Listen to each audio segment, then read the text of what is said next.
this is something for, I guess, younger coaches coming through. You don't know where these decisions are going to lead to, but saying yes to things is a great experience on its own. And you might only find out why you said yes to it 5 years down the track, but there is a purpose if you're positive about that experience. If you're trying to do the right thing and you feel like it's going to be good for your happiness and your career, then that's all that matters.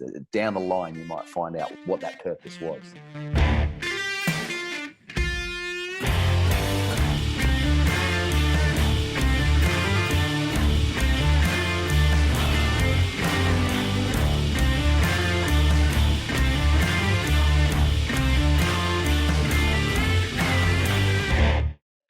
Hello, ladies and gentlemen. Welcome back. My name is James Grigson, and today I'm joined by a special guest. It's Gavin Pratt. Gavin, thanks for coming on, mate. I appreciate it, James. Thanks for having me. For those that don't know, Gavin is the strength and conditioning manager for the UFC PI in Shanghai, China. He also, previous to that, was a strength and conditioning coach for Surfing Australia, which I'm really interested to talk to him about. He worked in Exos. He was a TV presenter. He worked in football back in West Australia. There's a lot that this man has done. Not to age him at all. He's still looking sprightly with that beautiful moustache. Very much in shape. But really looking to go through your journey, mate. Really a lot happening. But most importantly, you at the PI, obviously in China, the epicenter of everything that was going on with the world and still is going on with the world. Where are you right now? You'd be back home, wouldn't you? Surely. Yeah, well, that's the question. Where is home at the moment? Yeah. It's been a really strange year for us, obviously, and I'm in Western Australia at the moment. Right now, I'm in Dunsborough, where my family is from or is living, and we sort of jump between where my wife's family is in the city and then down in the country. So we're just in people's pockets at the moment. But even in Shanghai, China, we've got rid of all our stuff from our apartment and it's all in storage. So we literally don't have a home at the moment. We're just sort of bumping around since January. Super nomading around, mate. That's it can't. We were just discussing off there. It's a very unstructured way to do it, but sometimes it can be very, very practically beneficial. What's the status of the PI over there for you guys? Is it just a matter of when you can get back in, or is the PI closed? What's the situation? That's fantastic timing for the question, mate. We actually started on Monday this week, so August great. the 3rd. Great. We have our, I guess it's a skeleton staff in that it's about half of our entire performance staff that are there. So we've got some Chinese nationals who are our coordinators for each of the positions. And then we also have Felix Falkenberg, who's our sports scientist, who has sort of grown up in Shanghai. And they were the ones that are still there at the moment. And the other half of us are all stuck in our home countries, probably since January. So we're really fortunate that the PI has started up on Monday, but it's still with maybe 10 or 11 athletes. Yep. The rest of them are currently having to go through a fight series, like a club versus club fight series within China at the moment. So once that's done, then they'll all return back to the PI, maybe October. And that's hopefully when the rest of us are looking to return as well. That club versus club thing actually sounds pretty cool. Are they going to be doing any programming around that in the future? Is there any plans for that? No, as into live air programming, you mean? Yeah. Or even online digital stuff? Yeah, they usually do, but it's usually only shown in China, unfortunately. Okay, yeah. Still pretty good. But one of the things that we do have the potential to look forward to, which we're going to get started before all this world pandemic came in, was the Dana White Contender Series Asia. And so we're looking to actually have that monthly within our facility as well. So that would be televised and on Fight Pass, the UFC Fight Pass and things like that. So hopefully when everything clears up, that will be all good to go again. Yeah, it's blowing up over there. We won't go down that rabbit hole because you and I can definitely talk for hours on that. But so you mentioned that the skeleton staff is there. Your role from a remote perspective, are you having any sort of remote input at the moment, or is it because of the limited staff and the limited numbers, they've kind of just let you be for the time being? What's your current role at the moment now that they've kicked off? We're actually really busy. It's great. I write the programs for all the athletes in the academy and also the rostered UFC fighters that we get in, and it's all online. So I write that from Australia, and then my assistant in China is able to put it up on the iPads in the facility. So it's kind of, the only difference is I'm not physically there, but everything is running as per normal from the programming side of things. It also gives my coordinator, Tom, a great exposure to be able to run the program as a new strength coach. And so it's actually working out really well. And then from my perspective, I'm looking at it from a management point of view as well. So every week, every day really, but every week we'll get together at the end. We've set goals. We'll see if we've met those goals, and then we'll set some new ones for the coming week as well. And we've got some young interns, so we're setting them up on their development as well. So it's actually working out really well, because normally when I'm in China, I didn't have the time to be able to sit down and plan these things out. But now I'm here, I actually got the time to put in place what I've wanted. So it's kind of worked out really well. And then on the flip side of that, we're also writing a journal with the UFC. So the combined forces of the Vegas PI and the Shanghai PI. Dream team. We're all getting together. The dream team, brother. And we're all getting together and creating a journal, which we're aiming to release that by the end of the year, hopefully. What's that going to be on exactly? When you say a journal, what's that about? I think it'll be, I don't know exactly yet. What's it on?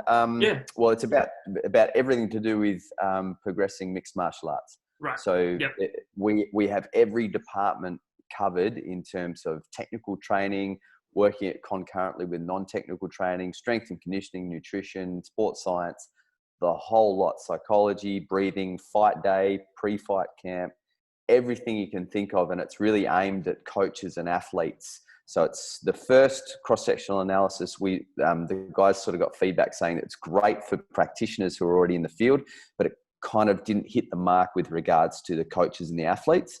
So what we're trying to do is actually create a journal that is really digestible, has some great takeaway information in it, lots of infographics, lots of really basic but essential information that fighters and coaches can use, and even practitioners as well. Fantastic. Jumping back to your weekly reviews that you were talking about, it sounds like it's also with the staff, but also with the athletes. When you were talking about those reviews, was it staff to staff or was it staff to athlete? How does that work?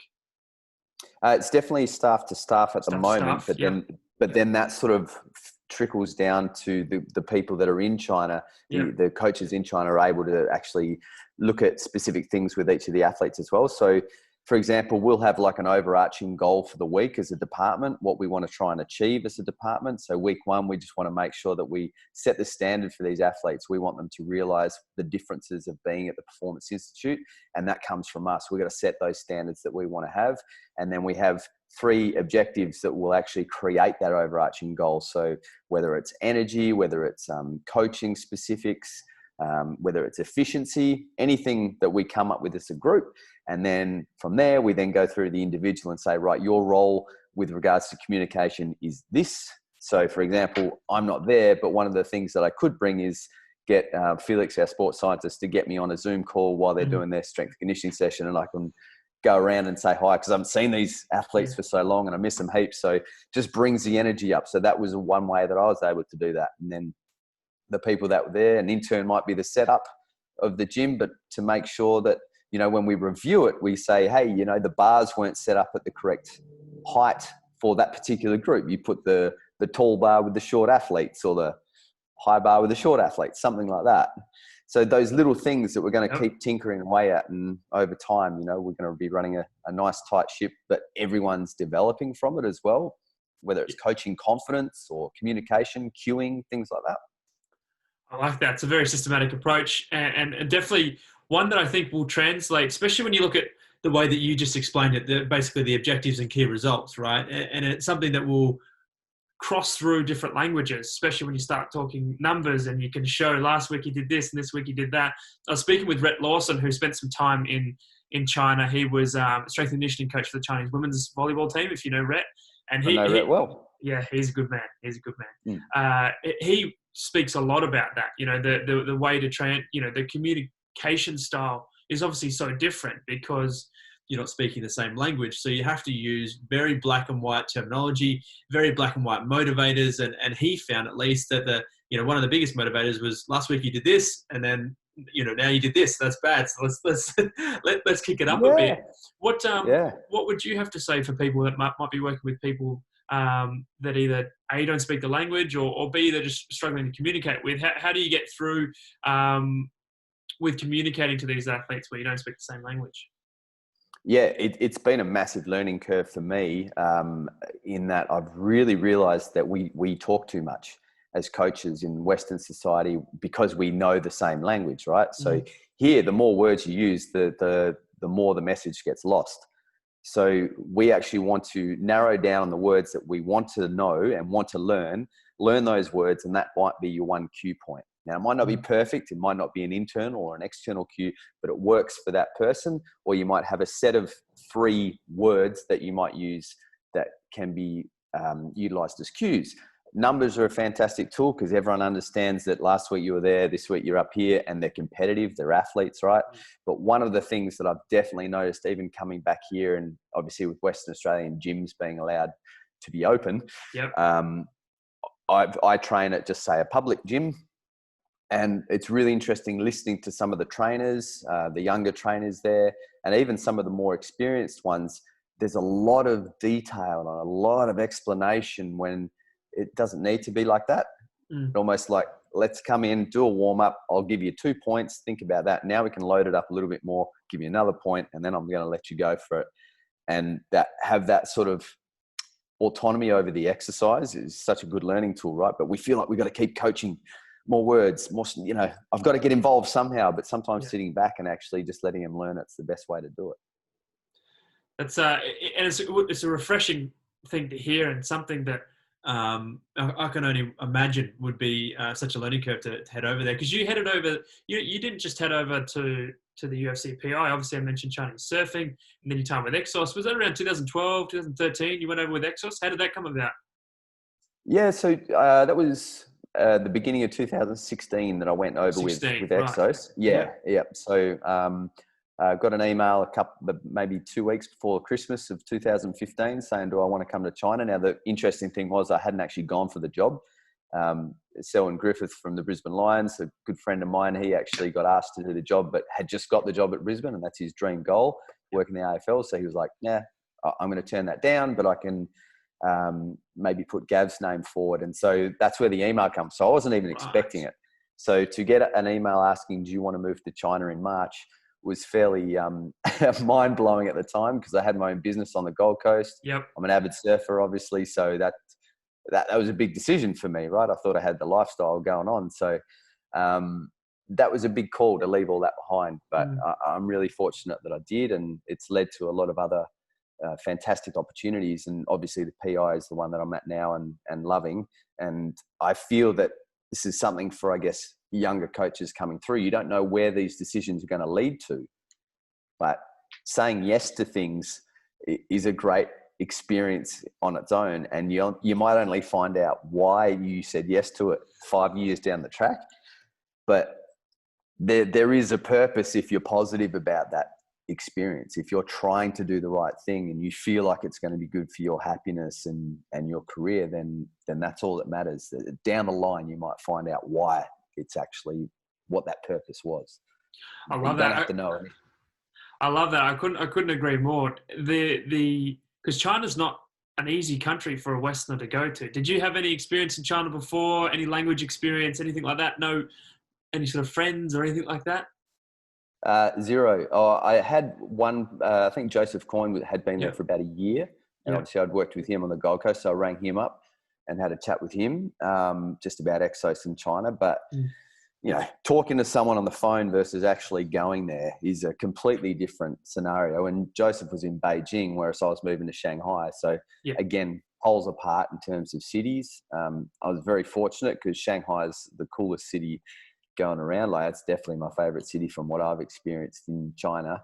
So I'm very fortunate from that perspective. But yeah, you don't know what to expect. And I think for a lot of people, China's not on the bucket list in terms of travel a lot of the time. They think of the Great Wall maybe, but apart from that, there's not many reasons people think to come to China. But it's what an experience, mate. I think it's such a great place to live and a great place to experience. The people on the ground there are wonderful, and something's happening every day. And, Yep. and if It's you're that moving. kind of person, It's right, moving. it's moving. Yeah. It's hustling. So if you're that kind of person and you need that kind of stimulation, then it's a fantastic place to be. Yeah, I've spent a little bit of time over there, probably 2 weeks here, 2 weeks there, and it's I love it. I think it's great. I'm really interested, actually. Obviously, the Exos was what got you over there, but I'd love to talk about the Chinese surfing days because people often don't think China and surfing. So obviously, as you mentioned before, you're an avid surfing fan and practitioner, and you've got a fantastic background in human performance and movement. How did that job all come together? Talk me through that entire journey there. Well, I guess it goes back to another one of those circumstances where I was just following something that I love to do. So there's an island in China that I'm going to keep quiet. You can look it up if you're interested, but Sure. there's waves there. And so for me, I need, that's my outlet. So I found this island to go surfing, and I just got a plane ticket and went over there and started surfing. And as it turns out, after going there once or twice, I was reading the news, and the Chinese surfing team had just started up with Pete Townend, who was the first world champion surfer from Australia, from any time, but he was Australian. Now he was the head coach, and he was starting up the program. Just so happened that I'd booked a ticket to go to this island to surf at the same time that he was there. So I just hit him up on Facebook and just said, let's catch up for a beer. I'm there, you're there. Let's just chat. I'd love to hear what's going on. Like, it's such a fascinating story, right? Yep. So there wasn't really anything in it except the fact that I thought I'd like to meet him and see what's going on. And then from there, he found out what I did. When the Exos contract finished, he had been hitting me up for 3 months before it, sort of saying, we're looking to start up a program. Would you be interested? Of course I was. Yep. So yeah, he started up a program with a couple of business guys in Hangzhou, China, which is the city of a province called Zhejiang. And so it's kind of like, if you're an Australian, it would be like saying the Queensland state team. Yep. That filters into the national team. So he decided to head up the Zhejiang or the Hangzhou team, which is part of the national surfing program. So that's where I was recruited. And then this wave that we were recruited to base our home surfing program on was actually a river wave, and it broke for 30 kilometers, which took about 3 hours down this massive river, and it would break every full moon for about 4 to 7 days. And it was legitimate, like it was a proper wave. And so every year they have a competition called the Silver Dragon on it. You can look that up on YouTube, and it's fantastic. Like, the wave is unbelievable. And it's just one swirl line that winds around the river. So our role was to create a program where we actually recruited athletes who weren't surfers and to turn them into surfers, but then also recruit the surfers that existed in China as part of our team, and then create like a squad, I guess. It took about a year, but unfortunately the funding situation got a bit funky, so it ended up falling on its head. But at the same time that was all going down, the UFC were trying to find a strength and conditioning manager, so the timing was kind of nice. And it's kind of one door shuts and another one opens, and it's like you said, the choice you made a couple of years prior to that to head over to Exos all led to those opportunities. And I'm sure you would have enjoyed, it would have been a bittersweet moment to see the work that you've done in the sport that you love, obviously, fall down. But yeah, tremendous opportunity that opened up with the UFC. I noticed something that I didn't know about you. We've met a few times and had a chat while you were over in China, and met up at a few conferences here and there. But I didn't know that you had some time as a TV presenter and in broadcasting, and actually got a degree in arts and majored in broadcasting as well. What as you were going through, your high school, your late teens, early 20s.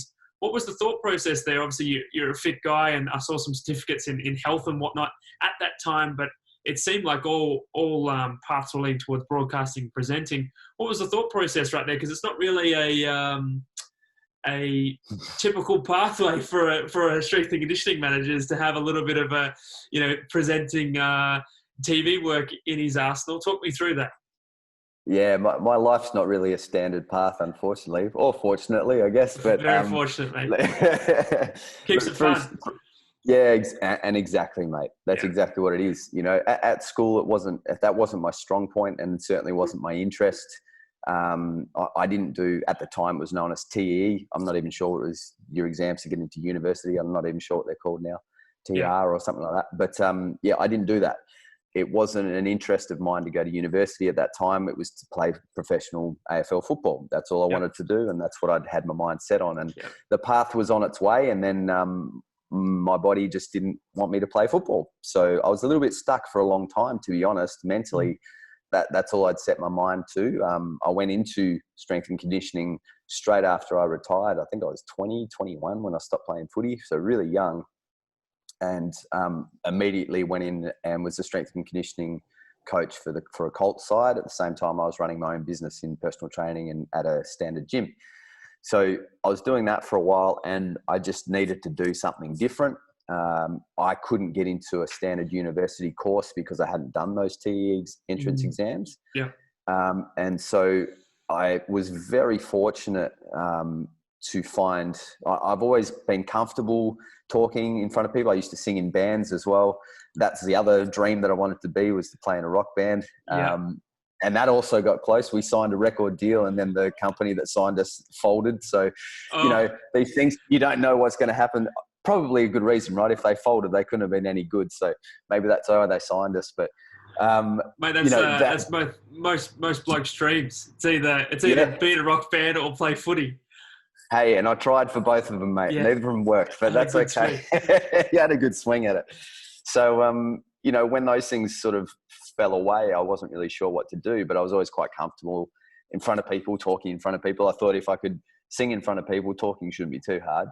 So the beautiful thing about WAPA, or the West Australian Academy of Performing Arts program at the university, was, yes, it was a 3-year undergrad degree in broadcasting and radio and TV, but it was, you got in via audition.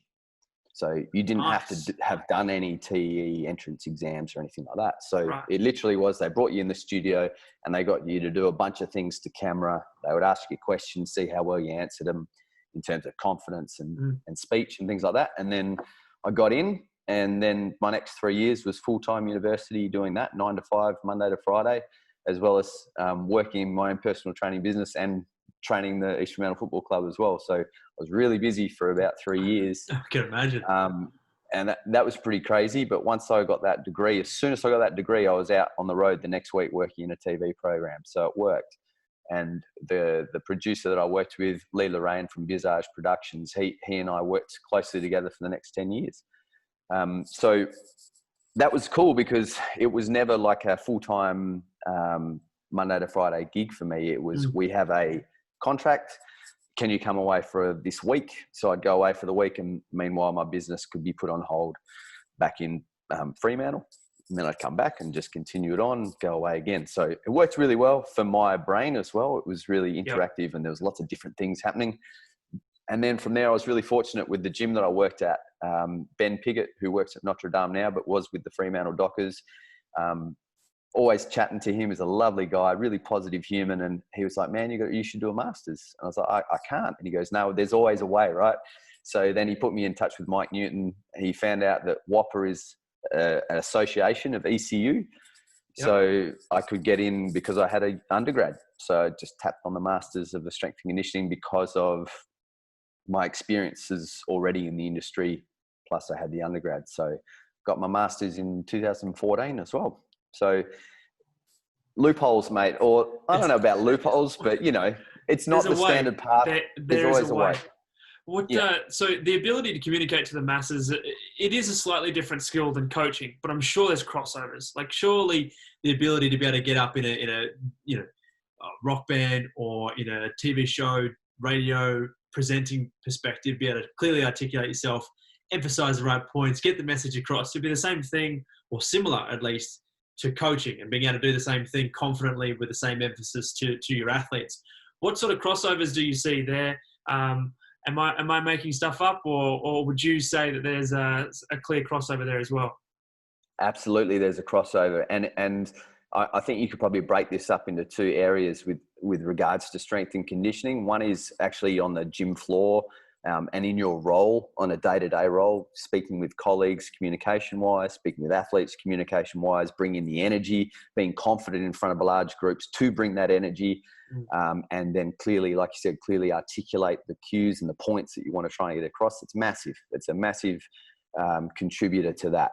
Secondly, though, one of the things that I feel that we miss a lot of as an industry is that we are also presenters at conferences or podcasts or webinars.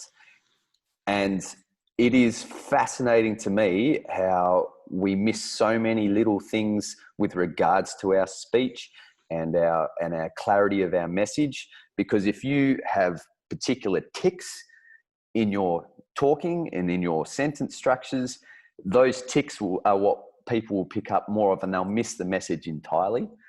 And it's something that I've actually found over the last year that is really waning a little bit. Couldn't agree more, mate. Not to call anyone in particular out or any people or groups. It's just it is a look, to be honest, it's not a skill that most people think about. It's not a skill that's necessarily taught or thought of. But the more and more the industry goes in the way that the rest of the world is going, podcast interviews, the conferences are a big thing from a networking perspective. I think it is something for people to really consider, to be able to further their own development and be able to get that message across. And to your point, your first point, it's going to cross over. It'll cross over to the coaching, the ability to be able to get in front of a camera, be confident, articulate, emphasize. It's going to cross over to your coaching as well. That's fantastic. Look, absolutely. And sorry, the other thing is that as well, if you're confident in what you're saying, the athlete's going to be confident in doing that thing for you.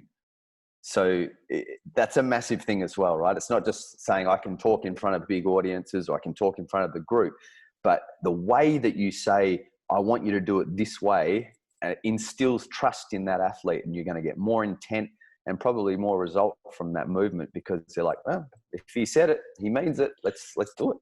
If he said it and he said it the way he did say it, it's fair dinkum. And I'm sure that's thrown around a lot in China. I'm sure they look at you and go, oh, he's fair dinkum. The way he's saying it. They definitely. Yeah. I'm trying to teach them some Australian. That's not going too well, but I can't imagine, mate. Hey, look, I've taken a little bit more time than I said I would. I feel like we've talked about. We've gone in many different directions, which is pretty typical for us both. But the one thing I do want to ask before we wrap up here is I really want to get from you, from your experience, from the experimental days where you're trying to make trying to find a hole to get into that master's degree and so on and so forth, to the move to China, to the Chinese surfing, and now the PI, and then also. You've been running your business the entire time. Actually, I've got two questions. Sorry. You've been running your business the entire time. You've seen so many different things and different industries run in different ways, in different languages, and different cultures. How different is it when it's your own? How different is it when it's your own, Gavin Pratt, high performance coaching, and you've got to, put your hand on your heart. It's your own business. You've got to really make sure that the money's coming in for you, especially early on when maybe you didn't have the luxuries of the profile that you have now and the jobs that you have now. For young coaches looking at that maybe as an avenue, or for young coaches looking at the private sector as an avenue, what words of advice would you say for those individuals looking to go into the private sector specifically? I guess with regards to that, no one's ever going to care about your business as much as you. So if you don't care about it too much, no one's going to come and see you either. So you need to find your point of difference. Now, that doesn't mean necessarily from a sales perspective, although that might be what you're good at. But as a coach, why would people be drawn to you? Why would people trust you? Why would people believe that what you're giving them is going to give them the results? And to me, a lot of it comes down to your ability to be that chameleon, although that sounds like a negative. The chameleon, to be able to associate with all different personality types, is one of the strongest contributors you can have to your own business. Can you connect with the lawyer that's a little bit grumpy at 5 a.m. in the morning, or can you just as well connect with the 45-year-old housewife who's happy every day? You need to be able to go across the full spectrum of personalities and be able to find a way to connect with people, because all they want to know, like we've heard a million times before, is that you care about them. Okay. And if you can connect with them, then they'll actually see that because you give a shit, they're going to actually give that back for you most of the time. And they're going to tell people about that as well. You know, that whole word of mouth is the strongest form of advertising. It's so true. It's so true. If people are recommending you to their friends, then you're going to have a successful business. And I'm sure that the same thing could be said for, you know, general coaching and looking to get in high performance coaching and building that connection for your athletes. But I do want to piggyback everything I just said. And I'd like you to think about the young coaches looking at a career potentially traveling as a coach, being able to have some of the wealth of experiences that you would have had to. Joe, making you sound old. You're not that old. You've just done a lot. You've done a lot. So the experiences that you have had, what would you say to those people looking to more, not so much the private sector, but in the professional coaching world, in the high performance coaching world, in you know, Olympic committees like the Chinese surfing and the UFC PIs of the industry? What would you say to those individuals looking to break in to those types of jobs? It's the same thing, right? Like, you need to be able to connect with people. One of the biggest things is that people feel like they need to acquire all this knowledge, and you definitely need that as an underpinning role to get that job. You need to know what you're talking about, obviously, but people just want to know in high performance that you're going to be part of a team and can work together in a team. You're not going to be that one rogue or toxic person that just completely stuffs up the whole entire performance staff. As soon as there's one toxic human in there, it changes the dynamics, I guess, the homeostasis of your performance, right? So you've got to make sure that everyone's on board. You might have different personalities, but everyone's there to work towards it as a team. That's one of the biggest things. Can I connect with this person that old? Can I go out for a beer with this guy or girl? Those are massively important, right? You just need to get along with people and make sure that you can fit in with a team, but also have that knowledge as well.